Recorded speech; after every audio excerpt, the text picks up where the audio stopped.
Episode 25, The Surprise Element. The oracles were pleased for having been successful in tracking the whereabouts of the angels.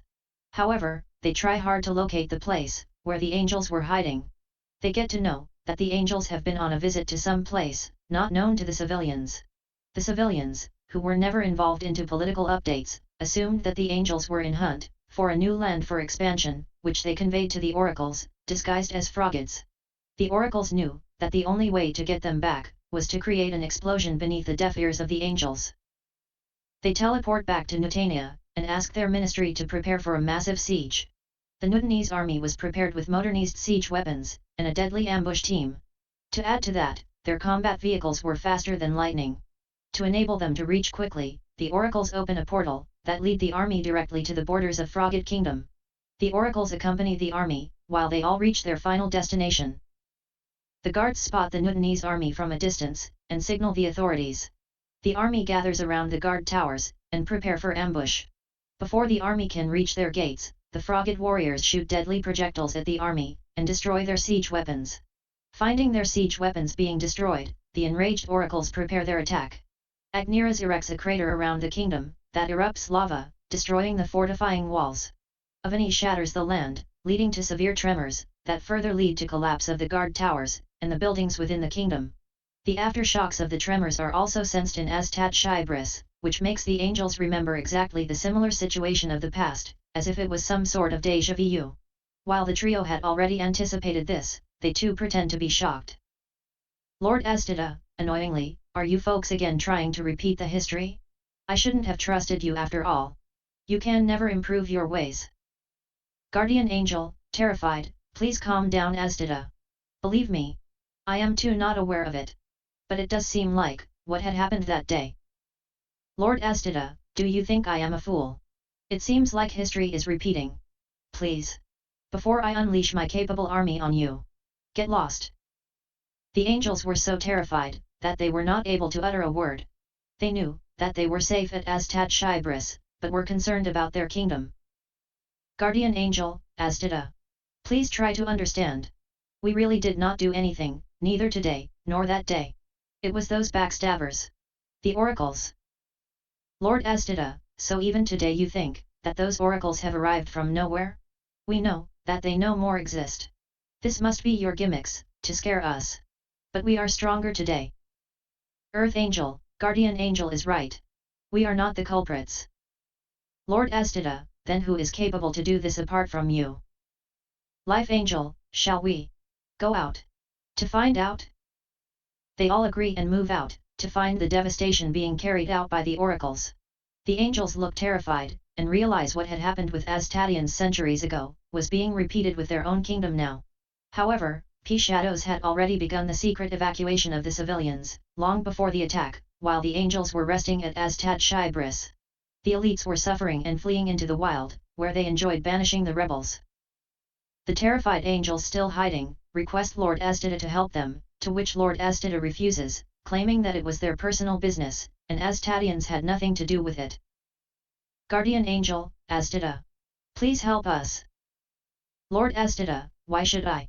It's between you and the oracles. We never had any business into it. Even that day, we had provided you with shelter, and what we got in return. Deceit? No. I can't risk my kingdom now. Life Angel, please. Help us this time, and we promise you won't repent. Meanwhile, the Aztatian army was being prepared by P-Shadows, at Aztatinagrals as a precaution, and was heading towards Aztat Shybris. The oracles, unable to spot the angels, turn more aggravated and intensify their raid. Rakistos, come out. You moles? Where are you hiding? You cowards? It seems you enjoy the killings of your people, as you sheepishly hide your face. What had enraged the oracles was the fact that despite of so much devastation, there were no major casualties, apart from the Frogid warriors and some elites being injured in the ambush, while fleeing the kingdom. The Nutanese warriors were not interested in killing the injured Frogids, because of their core values, and secondly their focus was on demolishing the kingdom to rubble, rather than taking on casualties. The angels helplessly watch their kingdom being turned into ruins, while the trio feel relieved that their revenge is being served. The angels were now going through the same plight that the trio had been through centuries ago, when the oracles had destroyed their civilization. Shadows asks the angels to follow him to safer area, away from the sight of the oracles, and escorts them to a lonely location in the wild, far away from their kingdom. He asks them to stay there, while he returns and advises not to venture away from the spot, to ensure safety. He then shapeshifts into a Newtonese warrior, and spreads the message of having being spotted some strange-looking people, in the wild. The oracles get the message and understand, that the warrior was describing the angels, as strange-looking people. They immediately proceed towards the direction, that the warrior had pointed to, and spot the angels, who were waiting for Shadows to return.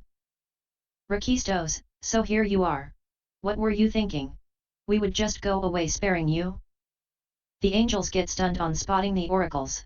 Terrified and confused, they remain motionless. The oracles trap them the same way they had done so, in the past. Guardian angel, let us go. You cannot kill us.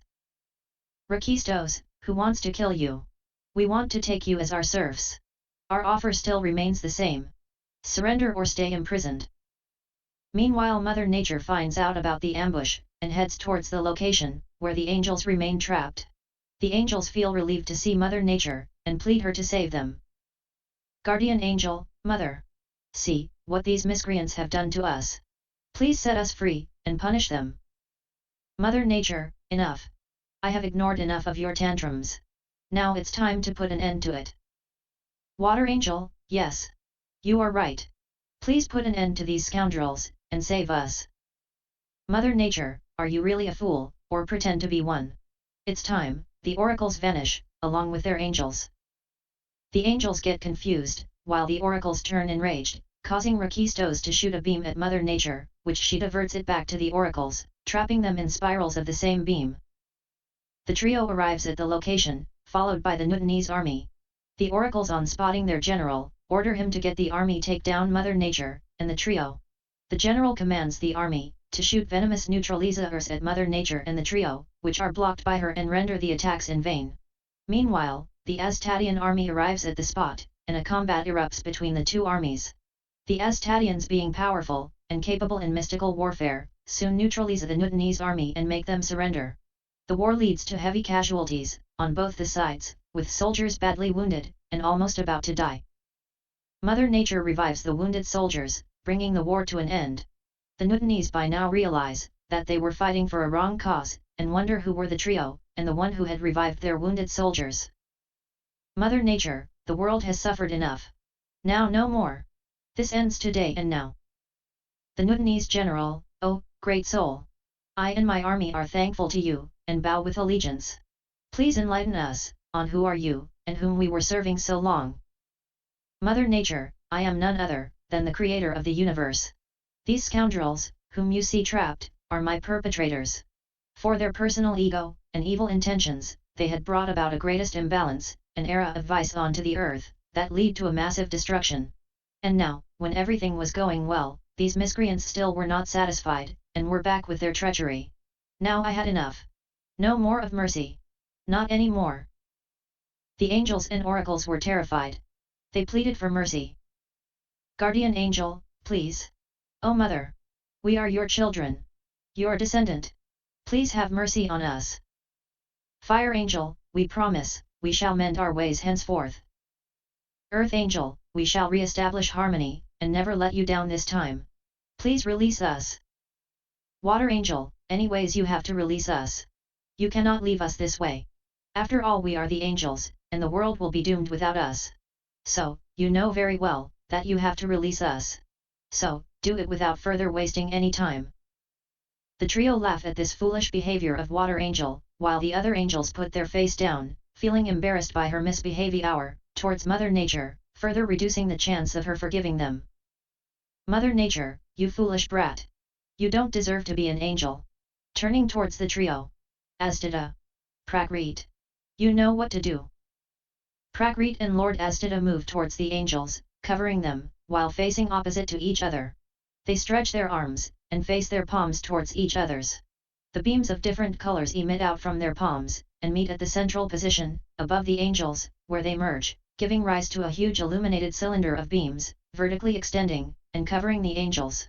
As soon as the cylinder covers the angels, the oracles begin screeching in pain, as they turn translucent, and start blinking. The beams gradually fade, and vanish along with the oracles and angels, followed by a calm and silent moment, leading to a spine-chilling conclusion, which nobody had either expected nor wanted.